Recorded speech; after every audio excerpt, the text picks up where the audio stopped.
Magandang araw po. Ako po si Dr. Lilibet Bolor, OBGYN. Delayed ba ang menstruation mo? Bakit nga ba tayo nagkakaroon ng mga delayed menstruation?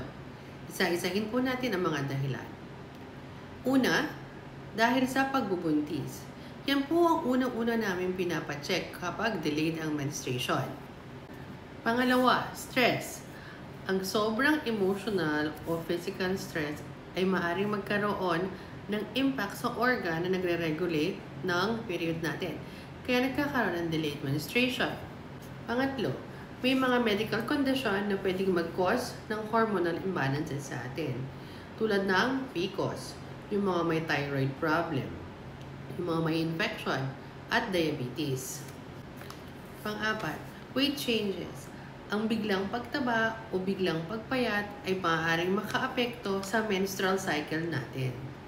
Pang-lima, excessive exercise o biglang pagbabago ng intensity ng exercise. Pang-anim, may mga gamot po na pwedeng mag-cause ng pagluloko ng regla natin tulad ng oral contraceptive pills, antipsychotic drugs, anticoagulants, antidepressants, at marami pang iba. Tandaan po, ang normal na regla ay may average interval na 28 days. Pero pwedeng mapaaga ng 1 week o madelay ng 1 week. At ang usual duration ay 2 to 7 days.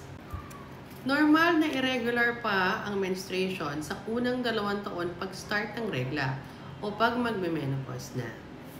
Kumonsulta po tayo sa ating OBGYN pagka nagkaroon tayo ng irregular na mens para malaman niyo po kung ano ang dahilan. Maraming salamat po.